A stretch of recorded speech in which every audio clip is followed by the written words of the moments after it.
You bought this car because it has a timing chain, not a belt. You thought you were safe. You weren't.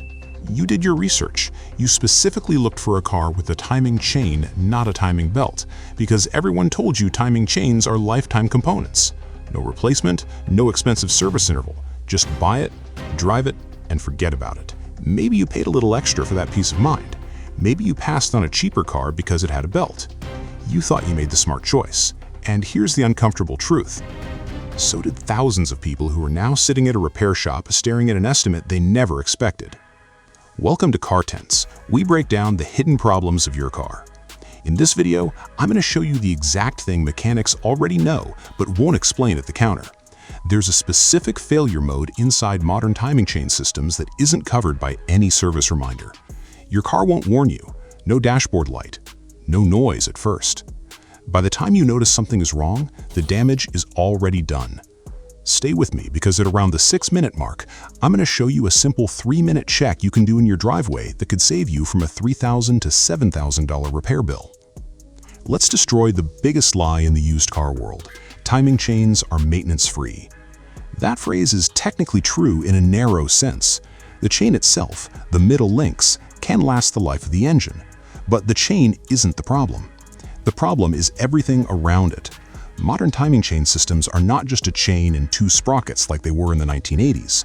Today's engines have variable valve timing actuators, tensioners, chain guides made of plastic, and oil pressure-dependent components that all work together as a system. When someone at a dealership tells you, "This car is a timing chain, so you're good," they're talking about a single component inside a system that has 4 or 5 other failure points. And those failure points, nobody mentions them. Here's what actually happens inside these engines and why so many of them fail silently. The timing tensioner is a spring or oil pressure-fed device that keeps the chain tight. On paper, it works perfectly. The problem is that over time, especially in engines that run slightly low on oil or go long between oil changes, the tensioner loses its ability to hold consistent pressure. When that happens, the chain develops slack. Even a millimeter or 2 of slack is enough for the chain to start slapping against the plastic guide rails that line the inside of your engine. And here's the part that nobody tells you. Those plastic guide rails were a cost-cutting decision. Engineers know metal lasts longer, but metal rails add weight, cost, and complexity. So manufacturers went with plastic composites, materials that work fine under ideal conditions, but degrade when exposed to heat, contaminated oil, or extended service intervals. So you have a chain that's slapping against plastic. Over months, that plastic wears down. Fragments start circulating through your oil filter. Your oil pickup screen begins to clog. Oil pressure drops. The tensioner gets even less pressure. The chain gets more slack. This is a failure loop, and most owners are completely unaware it's happening inside their engine right now. It starts small, a faint rattle on cold start just for the first few seconds. Easy to dismiss. Most people do. They assume it's normal. Some mechanics even tell them it is. Then the rattle gets longer, 5 seconds, 10 seconds. Then it's there when the engine is warm too. Then one morning, the rattle is accompanied by the check engine light, maybe a P0016 or P0017 code, timing correlation faults. You take it in, the mechanic scans it, clears the code and tells you to monitor it. Then suddenly, and it is sudden, the chain jumps a tooth on the sprocket, or the tensioner fails completely. The chain slaps hard, timing goes out of phase by just a few degrees, and in an interference engine, that's all it takes. Valves meet pistons. The engine is destroyed. You're looking at a full engine replacement or a junk title. From a minor rattle to total engine failure, and the window between them can be as short as a few weeks.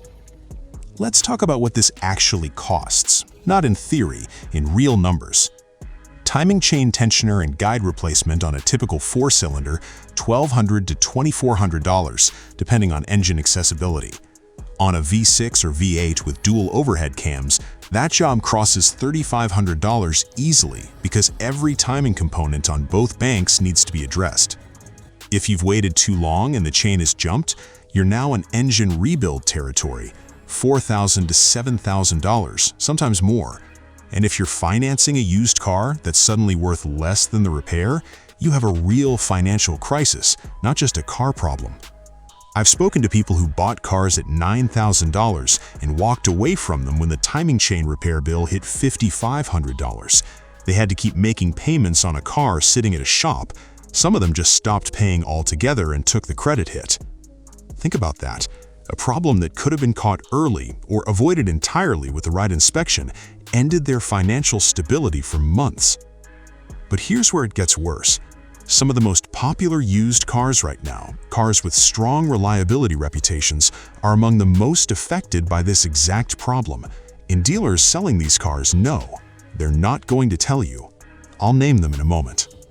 The engines with the most documented timing chain issues in the used car market right now include Ford's 3.5-liter EcoBoost V6, found in F-150s and Explorers from 2011 to 2017. The dual overhead cam setup means 4 timing chains, 4 tensioners, and 4 sets of guide rails. GM's 2.4-liter Ecotec 4-cylinder, used in the Chevy Malibu, Equinox, and HHR, has well-documented tensioner failure, especially in cars with extended oil change intervals.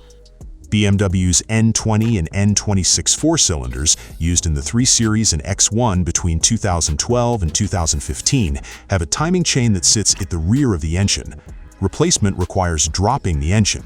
That job alone runs $3,000 to $5,000 at an independent shop. And Chrysler's 3.6-liter Pentoster V6 in Jeeps, Ram vans, and Dodge vehicles has a known oil sludge issue that accelerates guide wear significantly after 80,000 miles if oil changes were ever delayed. These are not obscure cars. These are the cars sitting on used lots across the country right now, priced attractively with no mention of timing system condition.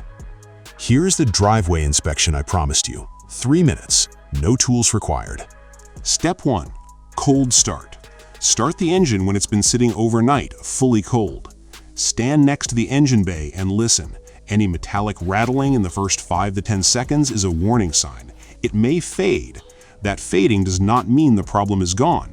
It means oil pressure built up enough to tension the chain temporarily. Step 2. Pull the oil dipstick after the engine has been running for 2 minutes. Look at the oil on the dipstick. Is it black and gritty? Does it smell burnt? Old contaminated oil is the primary accelerant for timing chain wear. If the oil looks bad, the timing system may already be compromised. Step 3. Check the service history for oil change intervals. If the car went more than 7,500 miles between changes on a turbocharged or high-output engine, the tensioner wear rate increases significantly. Ask for receipts, not just a claimed history, actual receipts. If you're buying a used car with one of the engines I mentioned and you can't get records, walk away. The potential downside is not worth the asking price discount. Earlier I said mechanics already know this and won't tell you at the counter. Here's why that's true. A pre-purchase inspection at a shop takes 30 to 45 minutes. The mechanic will check obvious things, brake condition, tire wear, fluid levels, obvious leaks. But a thorough timing system evaluation requires a cold start observation, oil analysis, and sometimes a scope camera into the engine. That takes time shops don't charge for in a standard inspection. They're not hiding information out of malice, they're running a business with 10 cars in the queue. The inspection doesn't pay enough to cover what's needed. This is why you need to do your own cold start check before that car ever enters a shop. The information I just gave you costs mechanics nothing to tell you, but nobody thinks to ask and they don't volunteer. The used car market right now is full of vehicles that look clean, drive fine, and have no warning lights on the dash. The timing chain problem is invisible to a quick test drive. It's invisible to a visual inspection. The only way to catch it is to know exactly what to listen for, what to look at, and which engines carry the risk. You now know all 3. If you're about to buy a used car, do the cold start check, pull the dipstick, ask for oil change records, and if you already own one of the engines I named, do the same check this week. A 3-minute inspection might be the most valuable 3 minutes you spend this month. Most people find out about this problem in a parking lot with steam coming from the hood. You just found out here. Don't ignore it.